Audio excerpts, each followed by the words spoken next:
Friends, आज की video में हम काइंड्स ऑफ फेडरलिज्म के बारे में डिस्कस करेंगे। There are two kinds of roots through which federalism has been formed.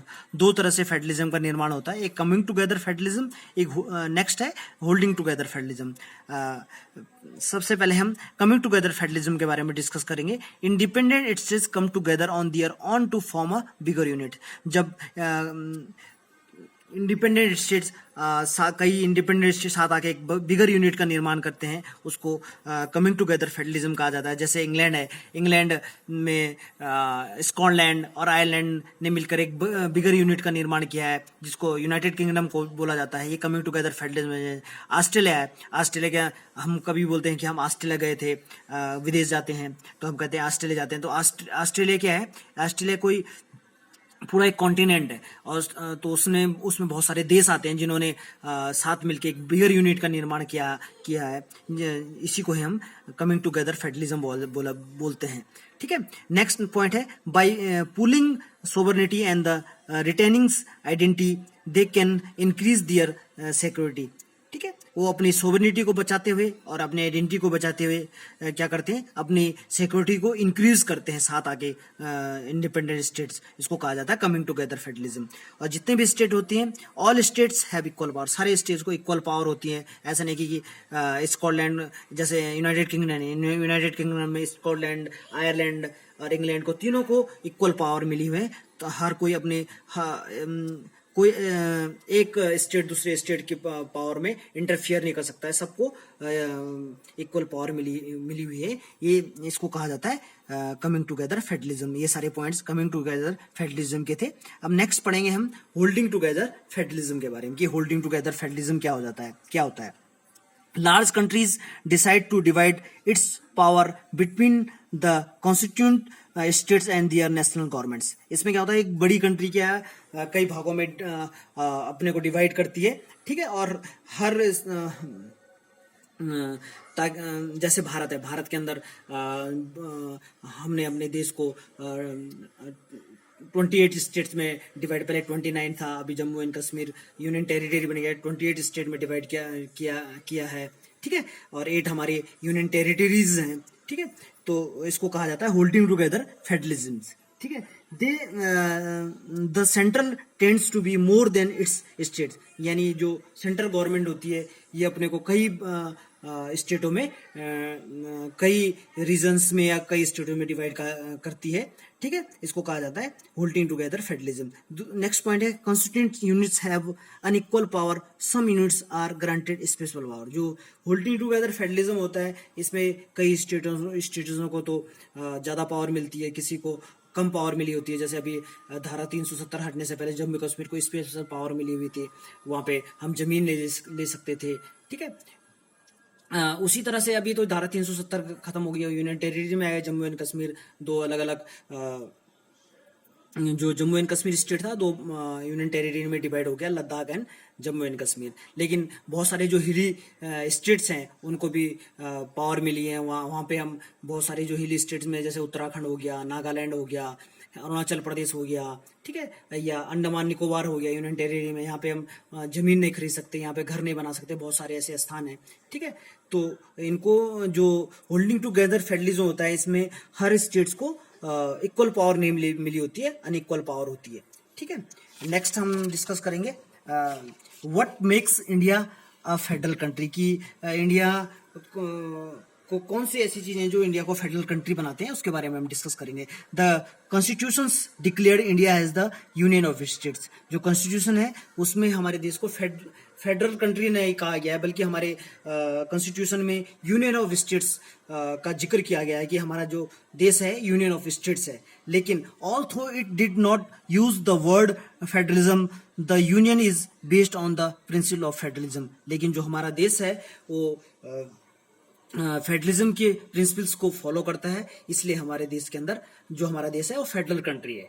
ठीक है, नेक्स्ट पॉइंट है the union of the Union of India and the states government. Later, a third tier of federalism was added in the form of panchayat and the municipalities. हमारे देश के अंदर central government, state government भी है, लेकिन हमारा देश बहुत बड़ा है जिससे हमने थर्ड टियर्स ऑफ गवर्नमेंट बनाया जिसको हम लोकल गवर्नमेंट कहते हैं.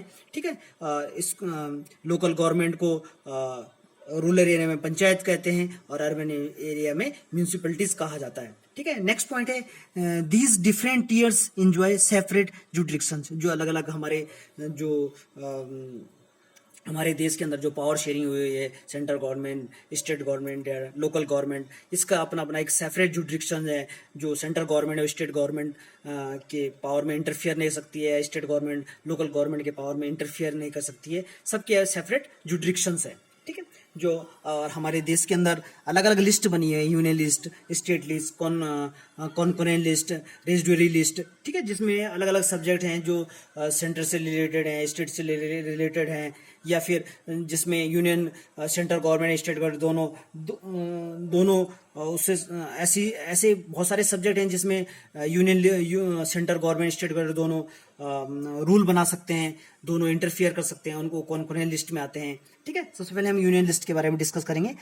Union list, the union government alone can make law relating to the subjects mention in the union list. जो सेंटर इंटरेस्ट से संबंधित होते हैं और उन ऐसे सब्जेक्ट जिसमें सेंट्रल गवर्नमेंट रूल बनाती है या फिर उस सेंट्रल गवर्नमेंट के दायरे में जो सब्जेक्ट्स आते हैं वो यूनियन लिस्ट में आते हैं. जैसे डिफेंस हो गया, फॉरेन अफेयर्स हो गया, बैंकिंग हो गया, कम्युनिकेशंस हो गया, रेलवे हो गया, करेंसी हो गया. अभी करेंसी चेंज हुई थी, मोदी जी ने करेंसी चेंज की थी, तो किसने करी थी? सेंट्रल गवर्नमेंट करी थी, मोदी जी ने करी थी. स्टेट गवर्नमेंट ने तो नहीं की थी चेंज. ठीक है, तो बहुत ये सारे जो जैसे करेंसी, रेलवे, डिफेंस हो गया, ठीक है, सुरक्षा से संबंधित हो गया, फॉरेन अफेयर्स से, विदेशी मामलों से संबंधित हो गया, बैंकिंग से संबंधित हो गया, कम्युनिकेशन से संबंधित हो गया. ये सारी जो लिस्ट आती है सेंट्रल गवर्नमेंट के अंदर आते हैं जो यूनियन लिस्ट में मेंशन है. नेक्स्ट है state list. The state government alone can make law relating to the subject mention in state list.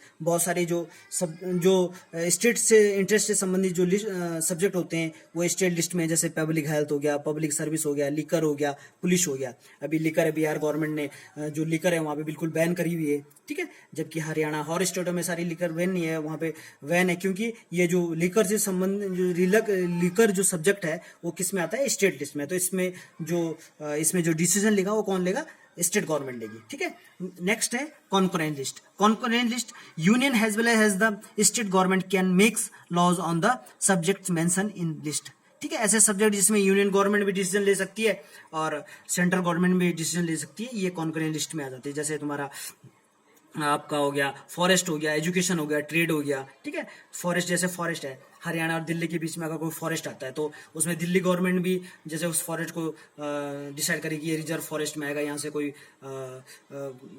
Deforestation नहीं करेगा, यहाँ वनों को नहीं काटेगा. उसी तरह का सेंट्रल गवर्नमेंट उसके चारों तरफ बाउंड्री दे सकती है. ठीक है, तो जो फॉरेस्ट होता है वो कॉन्करेंट लिस्ट में आता है. एजुकेशन हो गया, ट्रेड हो गया, ये सारे कॉन्करेंट लिस्ट में आते हैं, जिसमें सेंट्रल गवर्नमेंट भी डिसीजन ले सकती है, स्टेट गवर्नमेंट भी ले सकती है. लेकिन अगर दोनों के बीच में कोई डिस्प्यूट होता है, अगर सेंट्रल, लेकिन ज्यादा जो प्रीफरेंस दिया जाता है कॉन्करेंट लिस्ट में वो सेंट्रल गवर्नमेंट को दिया जाता है. ठीक है, नेक्स्ट लिस्ट होती है रेजिडुअरी लिस्ट.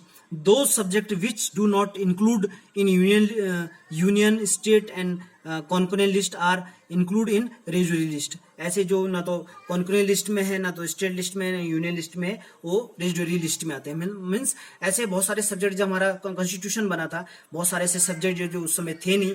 ठीक है, उसके अलावा जो जितने भी सब्जेक्ट बढ़ रहे हैं वो सारे रेजिडुअरी लिस्ट में आते हैं और इससे संबंधित जो डिसीजन है, जो लॉ है, वो सारे सेंट्रल गवर्नमेंट बनाते हैं. ठीक है, इसमें एग्जाम्पल हो गया जैसे आईटी हो गया, कंप्यूटर हो गया, सॉफ्टवेयर हो गया. Union government has power to legislate on this residuary subject. इसके संबंधित जो डिसीजन है, जो भी रूल है, जो डिसीजन लेगा वो सेंट्रल गवर्नमेंट लेता है. आज के लिए इतना ही. Stay in Holmes.